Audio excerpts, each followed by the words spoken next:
tall and tan, young and handsome, boy from Ipanema goes walking. When he passes, each one he passes goes on.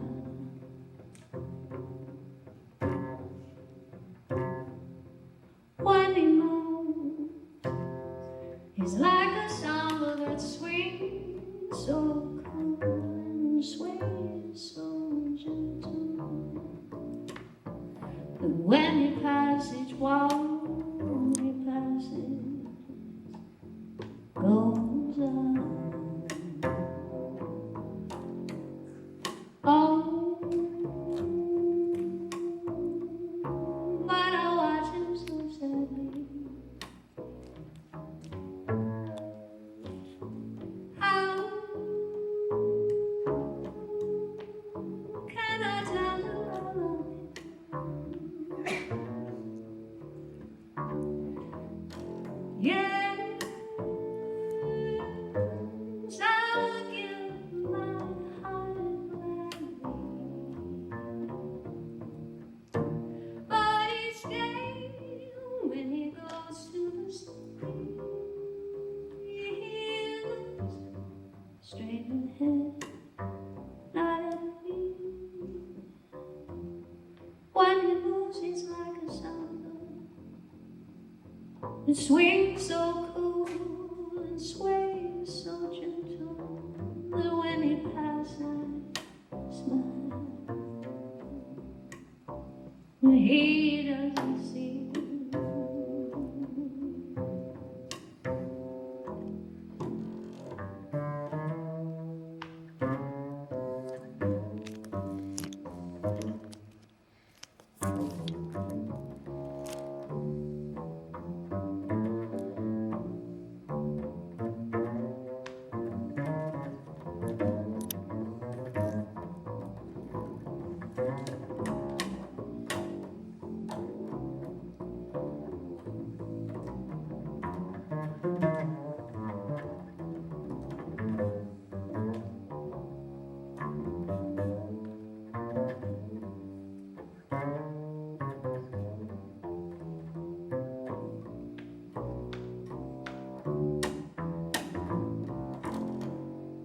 Oh, but I watch him so sadly. How can I tell him I love him?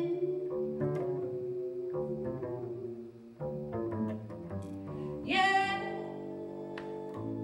I would give my heart gladly. But each day when he goes to the sea,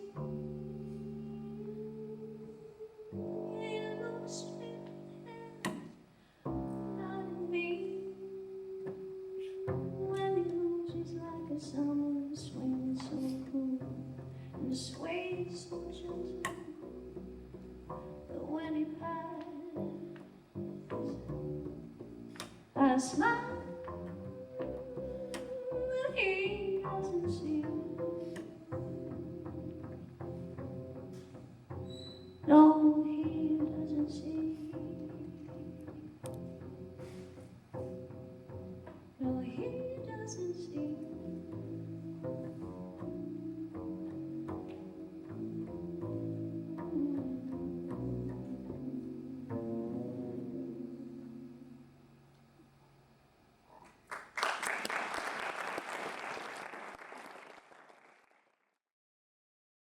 But playing together for a long time, he knows that I know where I am and I'll catch back up, or Yeah, she back phrases a lot. I back phrase a lot. I don't do it on purpose. It's not something I purposely do as my shtick. Do y'all know what back phrasing is? I was just about to, can you demonstrate? Yeah, you want to? Here, I'll do it really straight.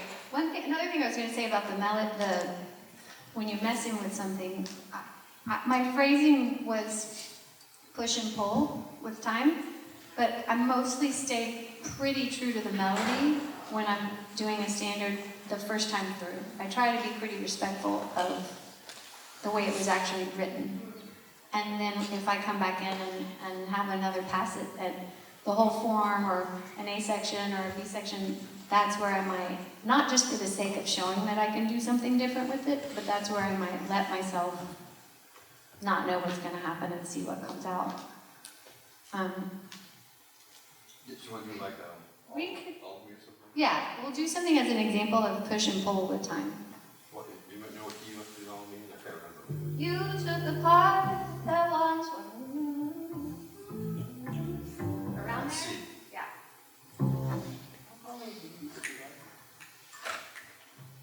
All of me. Why not take all of me?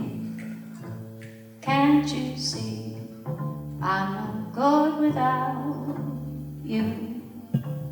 Take my lips. I want to lose them. Take my arms. I'll never lose them. Your goodbye left me with eyes that cry. How can I go on, dear, without you? You took the part that once was my heart, so why not take all of me? Yeah. Could you tell the parts where I was straight on it and the parts where I sat way back on it? Yeah. You want to be more obnoxious about it? Okay. Be super straight and super. Okay, I'll try to super straight be. and be super you. Okay. How about we do like 4 and 4? Okay, I'll do 4. I'm going to switch back and forth This is hard and to do. hope I by don't the trip way. myself up. But I'm going to try to be really straight and then really play with the phrasing. Yeah, it's hard to do. Okay. When you're thinking about it, it's hard because you do. Yeah. Ready? 1, 2. All of me. Why not take all of me? Can't you see I'm no good without you? Take my lips. I wanna lose them. Take my arms. I'll never use them. Your goodbye left me with eyes that cry. How can I go on, dear, without you? You took the part that once was my heart, so why not take all of me? Yeah. Not good.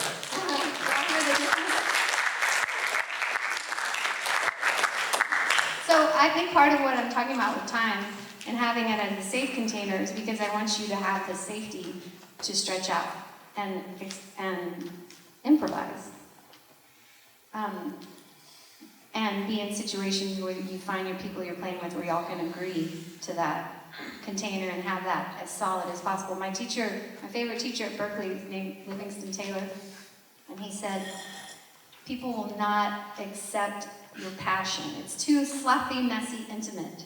If you just get up and let everything out that you have to express, unless you first give them the safety of the container of your discipline, which comes from practice, lots and lots of practice, and definitely the exact moment in time that is the beat. You can get a lot more intimate and try things and emote and have emotions and get loud and soft in that container where the people who are there receiving it trust you to drive the ship. Yeah. How much time we got? Oh, we're good. We're good. Because we want to Yeah. So. yeah. So, do we want to see if there are any questions about that before we? Yeah, y'all want to ask any questions about that before we do try something else on you? Or on some of you? I'm afraid to ask a question about this. Okay. Everyone. So when you like mess around changing, like when you do like the expressive rhythms in your vocals, does like seeing a bit early or seeing a bit late have different like emotional impact? That's a great question. For me, it does. I mean,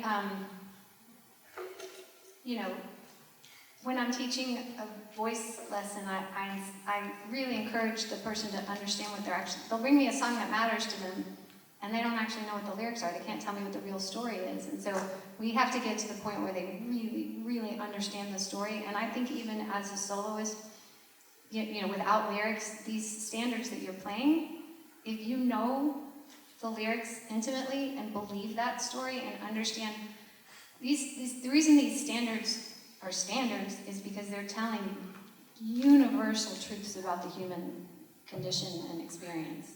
And it's a lot of loss and longing, and it absolutely will impact your phrasing to understand those experiences and the emotion. And so when, you know, for me it feels very different to say, you took the part that once was my heart. That's like, you know, for me, like your cruise ship jazz, you know?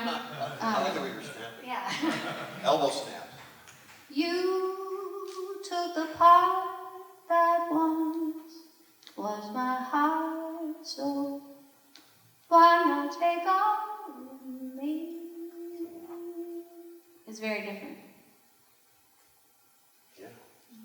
Yeah, and so for you instrumentalists that don't think this applies to you, I would suggest go listen to the two trumpet players that come to mind, just off the top of my head.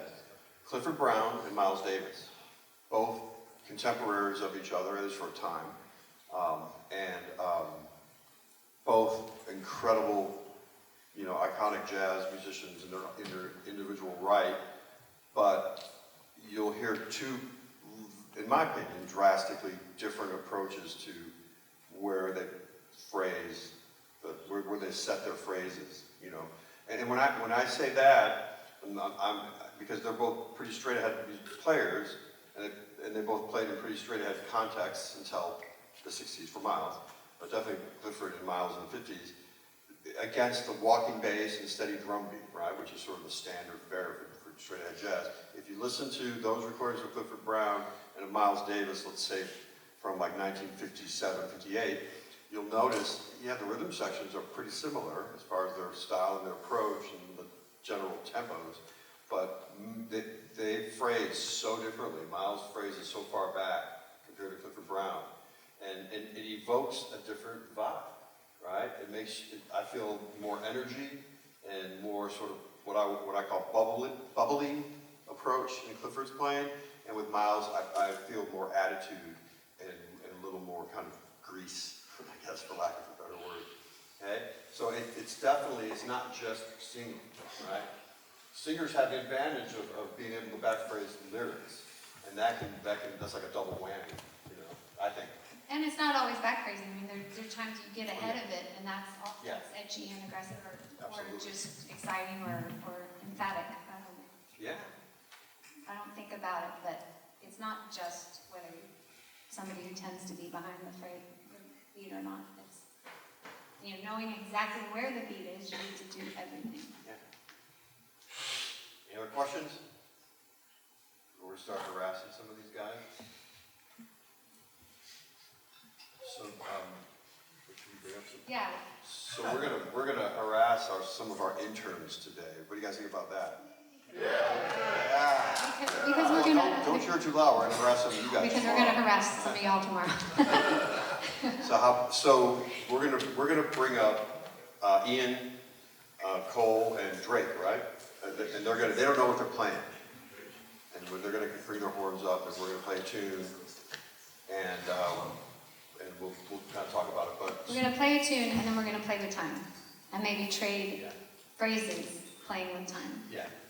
Hey, DD, you want to come play with us? Sure. As soon as you sing it, the song. Okay, we're purposely not telling you what this song is or what key it's in. You're gonna figure it out, and I'm gonna go through once, and then who's gonna solo first? Ian. Okay. See you, man. So going to sing the tune one time through, and you'll know what it is. Pretty much from the crowd, she's going to sing it, so don't worry about it. And I will tell you what it gives you. So what I would like for you guys to do is, so Daniel and I are going to give you guys, I think, a pretty solid foundation, all right? I want you to listen to how she sings this tune, and think to yourself, once you figure out the tune, right? Because I want you guys to play it by ear too, right? I don't want to be using fake books right now. So I want you to listen to the way Sarah sings it, and think to yourself, imagine if I was playing alongside of her right now, like sort of responding to what she was singing, how would I play? Right? And it's probably going to be different than your initial, way of inclination of playing, right? Because, you guys got a lot of energy going, show what you can do, right? Probably not going to be appropriate for this. So listen to how she sings, and then Ian's going to take the first chorus, 32 bar form, and then let's just go Ian Cole break, okay? And then maybe we'll try to sing. Yeah, we'll see. Maybe we might stop and talk a We little might bit. stop and talk, or we might Yeah. take turns. And I want to ask you guys, there's going to be some audience participation here, okay? This actually is part of it. So when these guys finish their solos, you know how we all just kind of politely clap, right? Hey, solo, next, right? When each of these guys finishes their solo, I want you to clap and applaud and scream like it was Like the it's greatest the thing best you've thing you've ever ever heard. heard. Okay, and I want to see how they respond. Part of the stage performance things to consider that we will cover includes receiving applause. Receiving applause. Believe it or not, that's pretty important. Okay. So,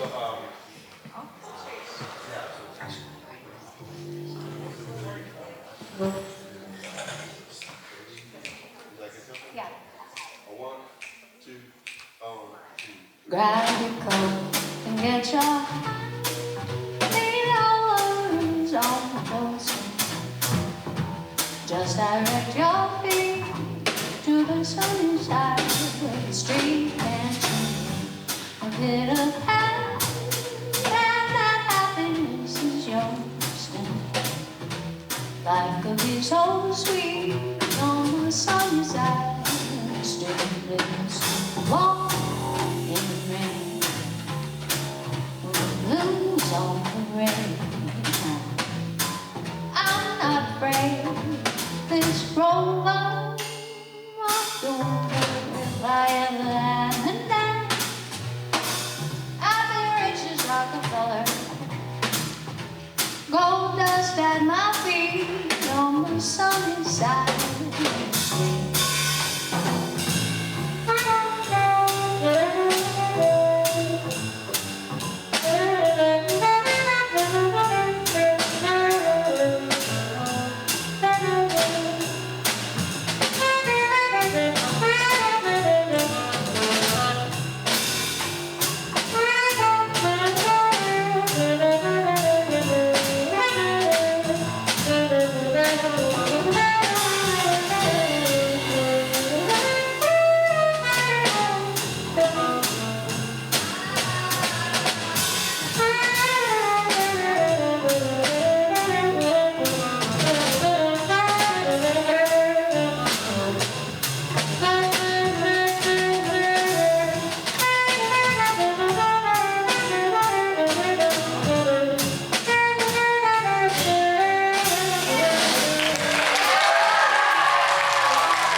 I'm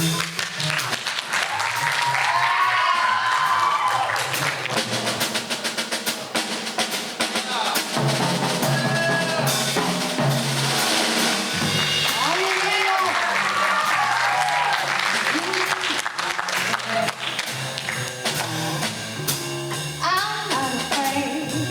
It's from walk over if I ever had a knife. I'm just Rockefeller.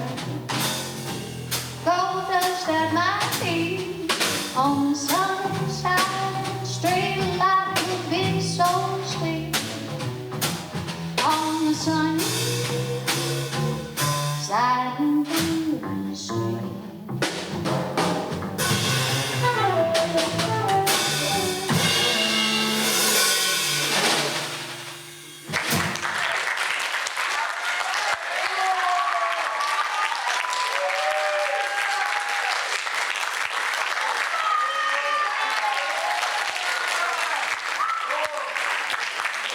So let me ask you, so Ian's solo, well, how'd you think he did? You think he kind of came to us? Yes. Yeah, I thought so. Yeah, right. I know he could play a lot more than he did. Right? You know, he's got a lot of chops and fire, right? But he didn't. He made a musical decision to come to Sarah and play with her, and not just here's my chance to shine. Now, when you guys gave him a big round of applause, how did he do? Terrible. Did he accept it well? Terrible. What do you think? I think he I thought it was gracious. He gave a little bow. I think it's important to be aware of receiving applause because you want your audience to feel great about themselves and think they made a really good decision to be at your show. And even if you think, oh my God, I can't believe I just made a mistake, or whatever's going on in your head, that's your problem. Don't make it about yourself. Let them feel great about whatever they feel great about and accept it graciously. Yeah. How about Cole? How did Cole do? Did he kind of come to us in his solo? Yeah, I thought so too. Yeah, you sounded very thoughtful, right? It sounded like maybe you were kind of thinking, am I playing the right changes a couple times, right? Who cares about that, right? I just play, right? But he definitely maintained like a nice, the right vibe with us, I thought. How about it? Did he respond well to his applause? Yeah, give him that applause. How about Drake? Yeah. So Drake sounded to me like he's been doing a little homework, listening to maybe Lee Konitz or someone like that. Have you been? No, man. Sounded like it. He was playing very, what I would call like West Coast sound on that thing. Yeah. It was great. I thought it sounded really good. And how did he do with his applause? Good, yeah. Yeah. All right, Drake! What do you think? Yeah,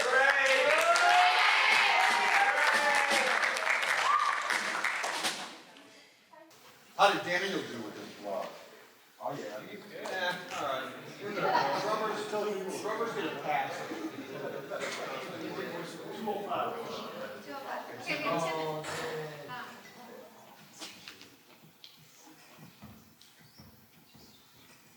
I kind of want to give y'all a chance to play what you would play if you weren't considering. Yeah. You want to just like step on the gas a little bit? Don't ask me twice. How about everyone takes Good trade. like half chords? Also, there's a thing we do for fun on the bridge. I used to walk blue. Y'all can do that. Yeah. Like, find your parts.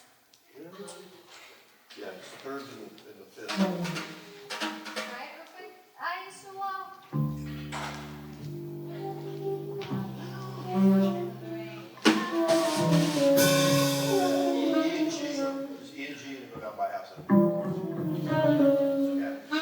Okay, so even if somebody's soloing, we can do that whole part because it's just fun.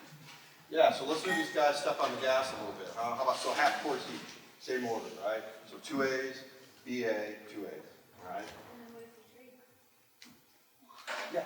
Okay. You want to try? Yeah, after that. Yeah, and then, yeah, cool. Okay. Ready? Ian, you want to go first? 1, 2, 2.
Yeah, you want to trade with them? Yeah. So Sarah will take 4. You'll take 4. Top of the 4. Reverse order, starting with Drake. Drake, Cole, yeah, how about that? Me first? Shake these up. Yeah, you first. 4, 4, 4. 2, 2. Very cool. Get your hand. Lay your worries on the doorstep.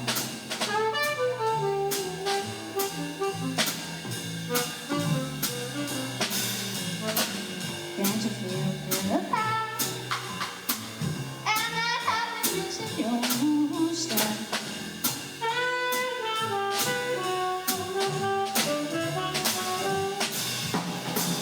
I used to walk away, my blues and gray.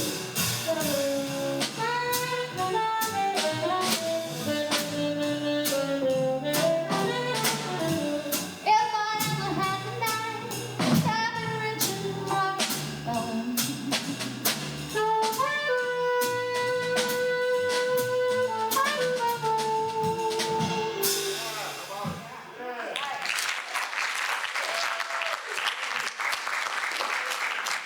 So these guys are listening. So was it a drag that I didn't tell you the tune? But once we started, you guys were probably like, yeah, okay, right? Did you feel like you needed a fake book up here? It wouldn't have been nice. It would have been. It sounded great. You guys did an incredible job without having to look at a fake book, right? So you know, we don't need them. They're handy. They're good tools for some things, but I shouldn't say we don't need them. What I will say is that real books have nothing to do with jazz. Okay, real books are just a collection of tunes that jazz musicians happen to like to play. And sometimes changes are fine, sometimes they're questionable, but who cares, right? Because what's the source? Is a real book a source of that music? No. The recordings of it, right? Yeah, the original recording. So you know, just keep that kind of rolling around in the back of your mind. Use the real book when you need to, but as soon as you feel like you can let go of that thing, let go of it. Start listening. Listen to a version of that song rather than read it out of the real book. Because these guys weren't looking at anything. I thought they sounded pretty good. Personally, it didn't sound like you needed it at all to me. So, and I know this was a different key to those of you guys who actually know this tune are used to do it in the key of G. So, you know, you don't need that thing. I have 2 things to add to that. Tell me your name? Drake. Drake, he just gave you a compliment.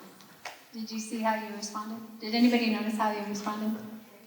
I did not. I wasn't paying He was like, you did great, you didn't have real good, he was telling you everything that was an enjoyable experience for him, and you went. Great. It's something to start to be aware of, because You don't want to change your audience's mind about the good time they thought they had listening to you, even if you inside are like, you know. I wish I could have played better. You know, that's It not. doesn't matter. You should say, you know, a way to respond.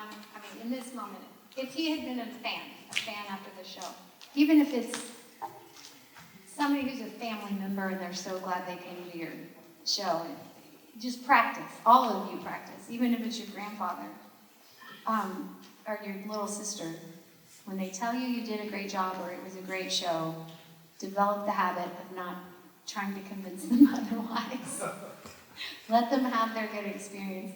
Practice receiving the compliment. So say it again. Sounded great, man. I don't think you needed that fake book. Everything sounded really good to me. Thanks, man. Yeah!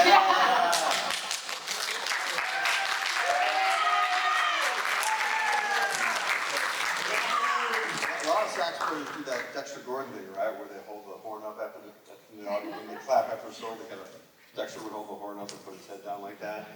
I like when sax players do that. I can't do that with this thing. So. I could, but I'd probably break it. I only have 2 minutes left, but my other thought about that that I was going to add is when I was at school at Berklee College of Music, I didn't get my first email address until the last semester, so we didn't have, you know, we didn't use the internet. There was an incredible music library, and if I was learning a song that I needed to bring to a class, a lab, and I was going to sing it in front of everybody, you know, maybe there'd be 10 singers and we all take our turns. I was a huge late bloomer to jazz. I didn't grow up singing jazz. I didn't know hardly anything about jazz when I got there. I was just a decent singer. And so I would go to the music library and decide on a song I was going to do, and I would check out every single version of that song that they had. And some of them were on old tapes, and some were on CD, and some were on vinyl. And I would just listen passively. I wasn't giving myself a lot of work, but just absorbing on more the unconscious, subconscious level, every single version of that song I could get my hands on. And that was my way of preparing for the lab, for the class. I mean, I needed to have the lyrics memorized, but other than that, just letting all that get in somewhere, and then random phrases would come out that might have been from Lena Horne, or from Billie Holiday, or from Miles Davis, or whoever, but there's something inside me that grabbed on to certain ways they played with that song that were really true to me. And it's a great hack. Any song you're working on, just listen to every version you can get a hold of passively. Okay. Yeah. So, we're going to be here again tomorrow. And we want some of you guys to come up on stage with us and kind of do the same thing. So, is Ponder's group here? Are you guys here? Ponder East Combo? Yeah, raise your hands if you're Ponder's group. I want to have some of you guys come up and we'll do Autumn Leaves. I know you guys are working on Autumn Leaves. Let's play Autumn Leaves up here tomorrow with you guys, okay? And also there's a singer who I think is going to come up. Do you know Yeah. that? Who's coming up tomorrow to sing? Joe knows. You are? Okay, you and I will make sure we know what that song is. Yeah, and the rest of you guys think of a tune you're either working on in camp now or that you've played before that you can we can come up and maybe do. We can kind of do the same thing with Sarah, me, and Daniel. Okay? We're going to go further tomorrow, talking about your responsibility to the audience and having a sense of it as a way to relieve your own sense of nervousness, to make it less focused on yourself and more as what you're there to provide. Yeah. How about these three? Yeah.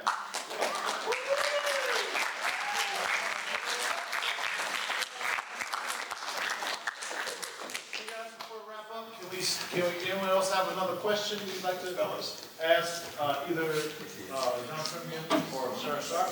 Any more questions?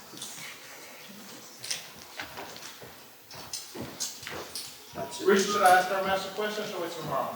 What's that? Should I ask our magic question? Ask the magic question, please. Okay. All right. So we have a magic question for both of you guys that we're asking all of our workshop leaders, and it's been really fun because we're at Texas Jazz and Blues Camp, and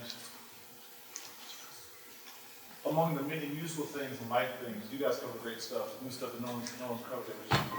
Before I ask this magic question, put your hands together one more time first.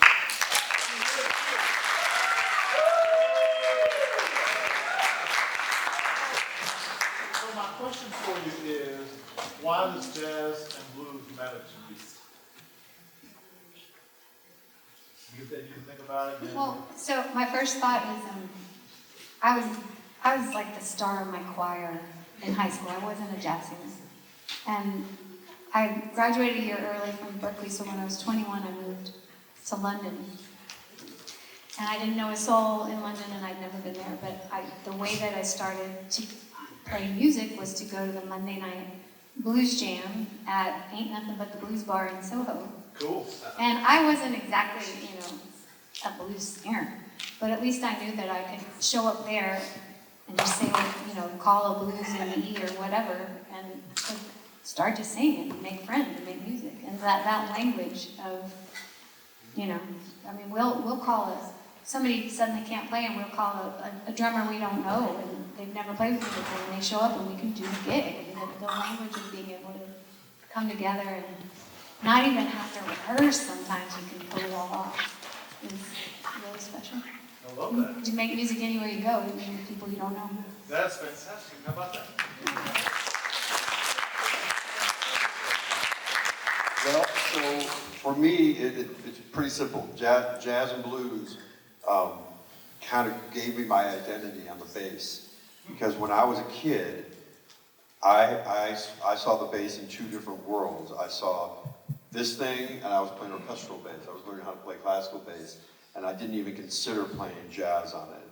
And then I played electric bass. I taught myself how to play electric bass, and like a lot of kids my age in the 70s and early 80s, we discovered the blues through British bands like Led Zeppelin and The Who and Cream. And so I saw blues on this thing in that context. And when I kind of got older, when I went to college, I heard Miles Davis. That was the one that got me. But other, John Coltrane, Bill Evans, other people. But I heard Miles Davis, and I heard everything that I had heard in all the music that I had ever listened to and practiced, including classical music. And I heard it, for whatever reason, I heard it in Miles Davis, including the blues. And then I listened. I was like, wait a minute, that guy's playing the upright bass, and it was Ron Carter, right? And then I did a deeper dive, and I discovered Paul Chambers, and I discovered all these great jazz bass players, and that really married the blues and jazz. And then I discovered that the blues was really an important part of the sort of melodic, harmonic language of jazz. That everything that we play is kind of comes out of that aesthetic, and I really, but really it was really fundamental. It just gave me my identity as a bass player, and I'm forever always going to make jazz my number one. Even though I play lots of other music, jazz will always be what I strive to play because of that.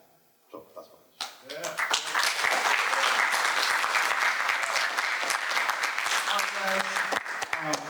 Thank you so much, Sarah. Thank you, John.